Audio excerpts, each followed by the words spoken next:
What's going on, fight fans? It's Capital Combat. The name says it all. I'm Rob Jarrell, and this is the initial reaction to the heavyweight matchup that just took place. It just wrapped up on ESPN with Joe the Juggernaut Joyce taking out Joseph Parker in an 11th round slugfest.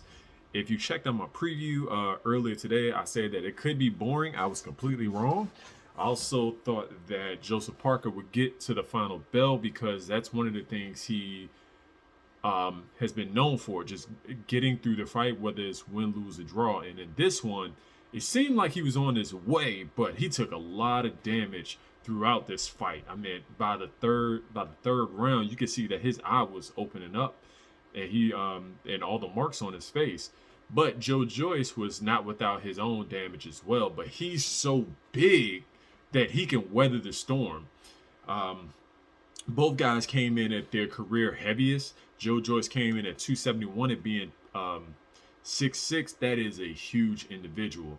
And Joseph Parker being around 6'3 to 6'4, he came in at 251.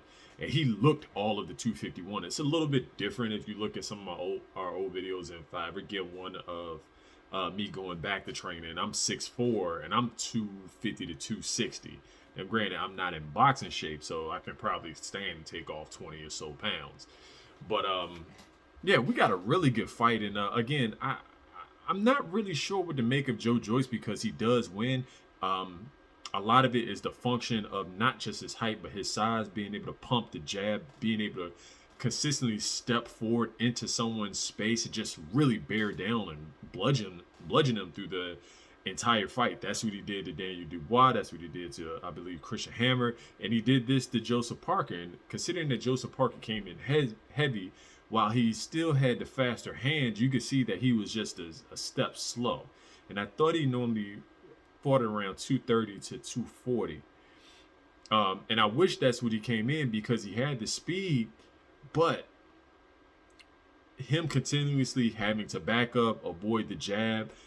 Joe Joyce was able to bring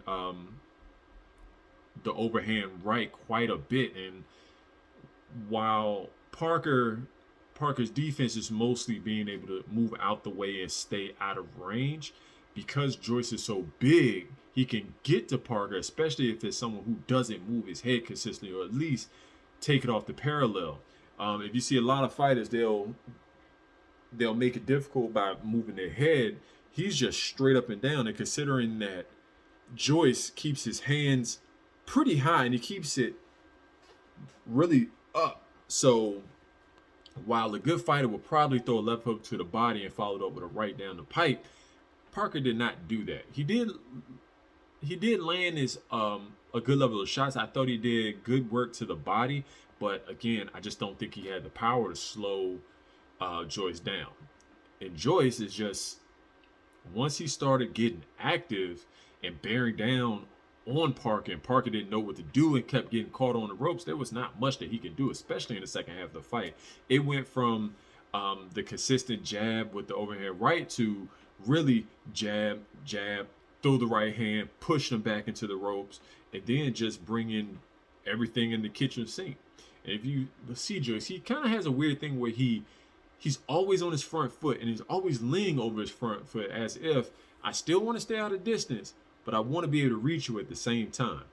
And he comes up and he lifts his back foot quite a bit in a reach. He's almost in a ballet tee or something where he's just he's just reaching.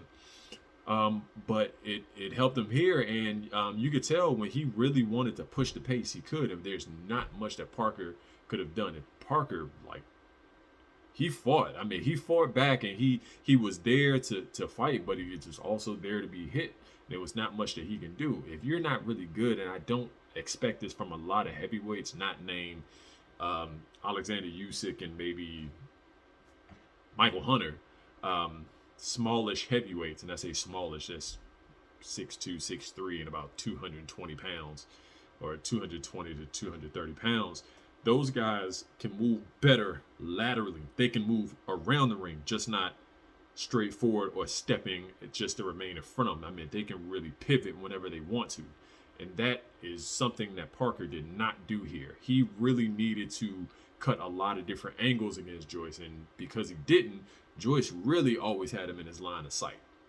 Tell us what you think. I thought it was a pretty action-packed fight, if not a bit sloppy for these humongous guys.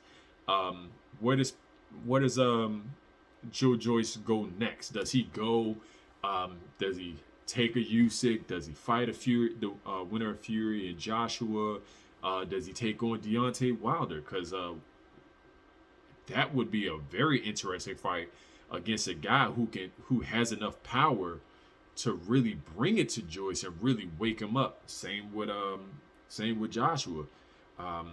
There's also a couple other fighters like Big Baby Jared Anderson, Big Baby Davis.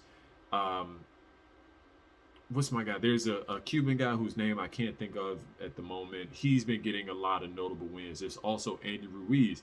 That would be an interesting fight. That would be a very stylistically interesting matchup. So that's all I got for you today. There's not much more to this fight. Amanda Serrano got a win on the undercard. Undercard was pretty interesting. Tell us what you think. Tell us down below what you think of this heavyweight fight. If you haven't already, subscribe to the channel. Like this video. Hit the bell icon to get the latest and greatest from myself and Hakeem. And until next time, fight on.